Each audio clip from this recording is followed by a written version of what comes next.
역대급 호황을 맞은 우리나라 조선업이 올해도 순항할 것으로 전망됩니다. 전남의 조선업계도 수주 호황으로 활력을 띠고 있는데요. 다만 중국이 수주 경쟁에 가세하면서 발빠른 대책도 필요합니다. 허연주 기자입니다. 새해 시작을 알리며 지역 조선업체에서 건조한 선박들이 모습을 드러냈습니다. 길이 249m, 폭 44m, 11만 5천 톤의 아프라막스급 친환경 선박입니다.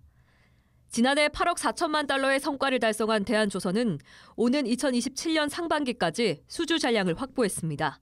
시장이 굉장히 많이 도와주고 있는 상황이라 사실은 이제 해외에 있는 저희 주요 선주들도 관심을 많이 갖고 있고 작년에 굉장히 시장이 좋았었는데 올해도 그보다 더 좋거나. 지난해 국내 조선업계는 약 1,100억 달러에 이르는 수주 잔량을 확보해 향후 4년치 일감을 채웠습니다. 전남 서남부의 조선업 생산액도 지난해 3분기 기준 2조 5천억 원으로 전년 대비 19.1% 증가했습니다.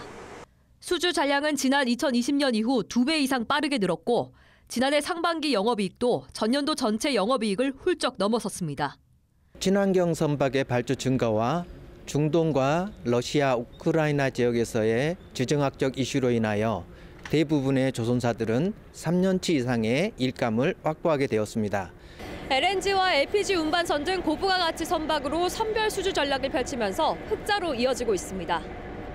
최근 트럼프 미국 대통령이 한국 조선업과의 협력을 거듭 언급하면서 조선업계의 기대감은 더 커지고 있습니다. 다만 우려되는 점도 있습니다. 중국 조선업이 급성장하면서 국내 조선업 시장 점유율이 감소하고 있다는 점입니다. 조선소 물량의 절반을 차지하고 있는 중소협력 업체들의 경쟁력을 강화해야 한다는 지적이 나옵니다. 중국은 생산 자동화 쪽에 국가적으로 상당히 투자를 많이 하고 있습니다. 협력업체들 쪽에 생산 자동화라든가 이런 쪽으로 많이 보급을 통해 갖고 생산성을 향상시키는 게 굉장히 중요한 키라고 할 수가 있습니다. 기록적인 호황을 맞이한 K조선. 글로벌 경쟁이 치열해지는 만큼 대기업과 중소업체 간 협력 강화가 시급해 보입니다. MBC 뉴스 허연주입니다.